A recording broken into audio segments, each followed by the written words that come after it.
मीनाक्षी तिवारी जी, राधे राधे महाराज जी। महाराज जी, क्या किस्मत जैसा सच में कुछ होता है? क्या हमारी किस्मत हमारी ही हाथों में होती है? तुम्हारे हाथों में नहीं होती, विधाता के हाथों में होती है। तुम्हारे हाथ में हो तो बदल लेना भी, लेकिन नहीं। अवश्य में वो भोक्तव्यम कृतम कर्म शुभाशुभम। तुमसे जो पाप कर्म बने उनका भोग भोगो, जो पुण्य कर्म बने उनका भोग भोगो, और जो भजन कर रहे हो इससे भगवान की प्राप्ति होगी। नहीं, बड़े बड़े महात्मा जन आई हुई जो प्रारब्ध की मार है उससे बचा लेते, कोई ऐसा नहीं। सुनो भरत, भावी प्रबल बिलख कहो मुनिनाथ। मुनि नहीं, मुनिनाथ वशिष्ठ जी, जो नई सृष्टि रच सकते। हानि लाभ जीवन मरण जस अपजस विधि हाथ, ये विधाता के हाथ में, ये अपने हाथ में नहीं है। अपने हाथ में राधा राधा राधा राधा रटो, और दुख सहने की ताकत और आगे बढ़ने की क्षमता ये भगवान के नाम से प्राप्त होती है, भगवान की प्राप्ति होती है। महाराज जी, आपके श्रीमुख से बहुत बार महात्माओं का मतलब महिमा सुनी है कि उनके भजन के प्रभाव से उन्होंने क्या कर दिया। हाँ, देखो हम उसको इस रूप में देखो, हम आपको बताएं, जैसे आपके कैंसर है, अब आप हमारे बहुत प्रिय हो तो हम नष्ट कर सकते हैं। कैसे नष्ट कर सकते हैं?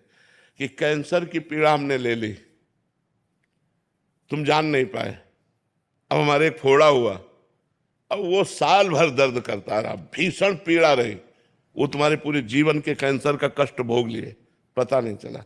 ना आपको पता चला, ना समाज को पता चला, और आपको लगा बाबा के जादूगरी ने ठीक कर दिया। असलियत में जो संत जन किए वो ये किए, बकाया इस पर तो हमें विश्वास ही नहीं कि छू और ऐसे, ये सब बातें अवश्य में जो भगवान ने कहा है, हम आपको सच्ची बात कहते हैं, किसी की क्षमता नहीं है।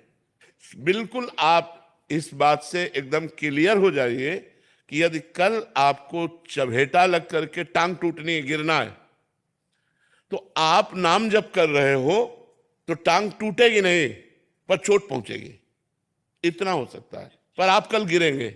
बचपन से बड़े बड़े महापुरुषों का संग किए हैं और महापुरुषों के शरीरों में पीड़ा देखी है, और जो इतने भजनानंदी के ऐसे छू ले तो तुम स्वस्थ हो जाओ, ऐसे महापुरुषों को कष्ट में देखा है। तब वो सब हम दिमाग में बचपन, अब हम 13 वर्ष की अवस्था से आज 56 वर्ष की अवस्था होने जा रही है, यही तो संशोधन कर रहे हैं। वैज्ञानिक एक विषय पे लगता है साल 2 साल में हल हो जाता है, यहाँ पूरा जीवन हो गया उसी को हल करते हुए। और इस मार्ग में कभी पूर्णता नहीं होती, प्रेम में कभी पूर्णता नहीं, पूर्णिमा नहीं आती। प्रेम सदा बढ़ता रहता है, पर कमी महसूस होती रहती है कि मैं अपने प्यारे को उतना प्यार नहीं कर पाता जितना प्यार करना चाहिए। मैं बहुत नीच हूँ, उनकी अपार कृपा है। मैं बहुत अधम हूँ, वो बहुत कृपालु हैं। बस यही जोड़ चलता रहता है, यही होड़ लगी रहती है। कभी ऐसा अनुभव नहीं होता कि मैं पूर्ण हो गया। ऐसा लगता है कि अभी छक के भजन नहीं हुआ, अभी वैसा भजन नहीं हुआ जैसा होना चाहिए। तो इसलिए हमें लगता है हम लोगों को फालतू की बाहरी बातों में ध्यान देना नहीं चाहिए। मृत्यु के विधान को, काल के विधान को, कर्म के विधान को कैसे कोई रोक सकता है? ये सब मजाक है, ये सब विनोद है, ये सब दिखावा है। ऐसा नहीं हो सकता। ब्रह्मास्त्र का प्रयोग मच्छर मारने में नहीं किया जाता, उसे भोग लिया जाता है और परमात्मा की प्राप्ति करनी हो। ये कोई खिलवाड़ थोड़ी मार्ग है, भगवत मार्ग कोई खिलवाड़ थोड़ी है।